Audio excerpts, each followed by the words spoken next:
All Elite Wrestling, since its inception, it promised a revolution, a true alternative, and in many ways, it has delivered some incredible moments and matches. But lately, have you gotten the feeling of deja vu?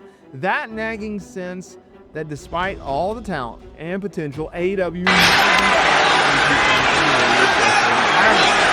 Today, we're not just going to be talking about one bad booking decision. We are dissecting a series of reoccurring issues, the same mistakes that AEW seems to be making over and over, potentially hindering its own growth and fan satisfaction.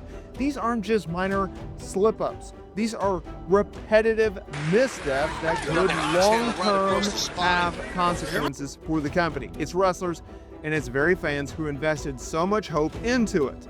Are they learning, or are they doomed to repeat history? This isn't just about bashing AEW, it's about a critical look from a fan's perspective at what needs to change. We are going to be laying out the patterns, explore why they're happening, and discuss what AEW needs to do to break the cycle. Let's dive into the mistakes AEW keeps making.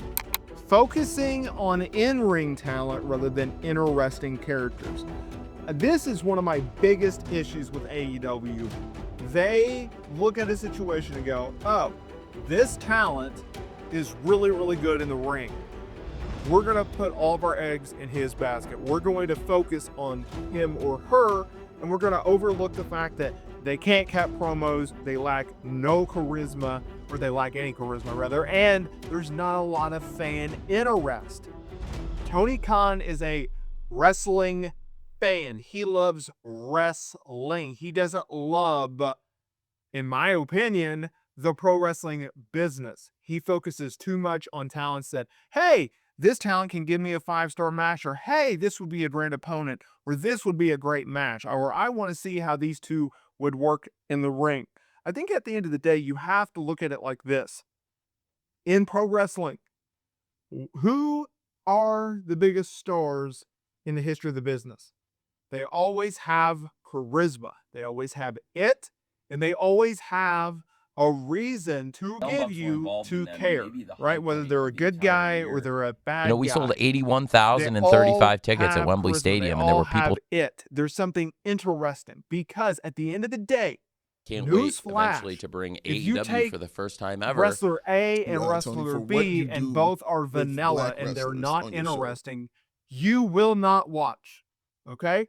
The majority of fans will not watch. If you take option A and option B and they're both interesting, and it's like, oh, well, I wonder who this is going to win, or this guy is going to win, I think, or this guy is going to win, then you're interested. They can have the worst match in the world. At the end of the day, you have to focus on how can we get eyeballs on our product, okay?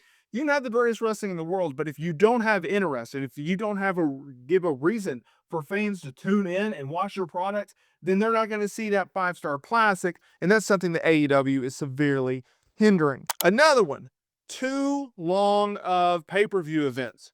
We have Double or Nothing this coming Sunday, okay? Now, as of this recording, okay, Collision's going to come out, but as of this recording, there's 9 matches. Now, there are going to be a few pre-show matches on this show.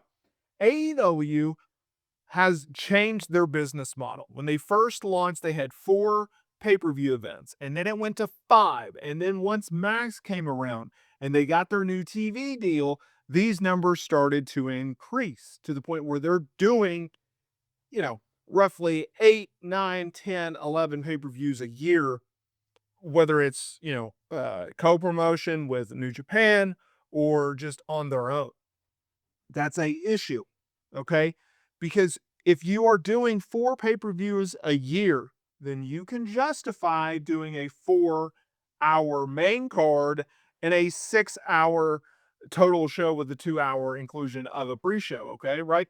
You're justifying, hey, we're asking our fan base to spend their hard-earned money, $50 to watch our product 4 times a year. Okay, it's $200 a year. That's a lot of money. We're going to give them exactly what they want.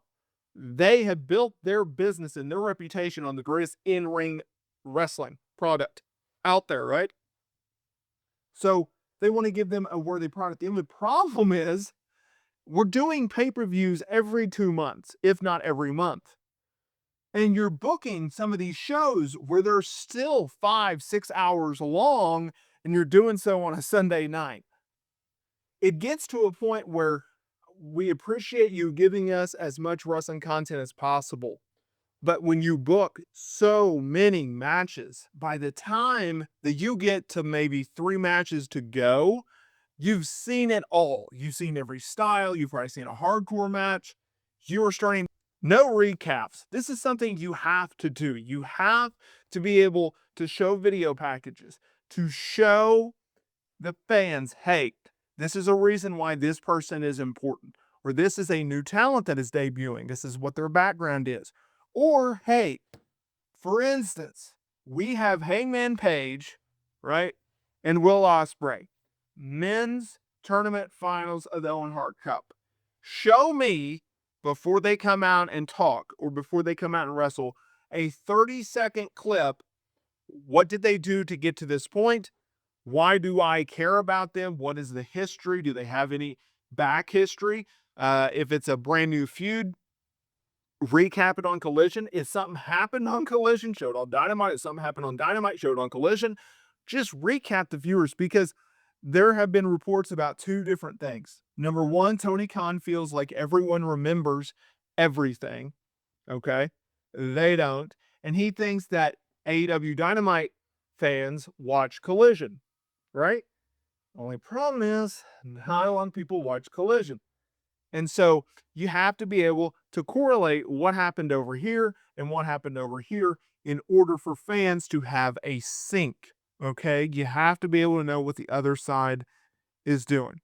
And at the end of the day, that is something in which you got to know, you got to be able to do when it comes to AEW. Because how am I supposed to know what happened on Collision when I didn't watch Collision?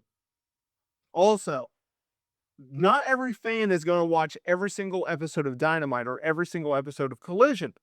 So if I miss an episode, or a week, or an episode of Dynamite or a Collision, when I tune into that next week, tell me what happened, right? 30 seconds. It's not that big of a deal. Just show me. Give me something. Another thing, and this is really particular on AEW pay-per-view events.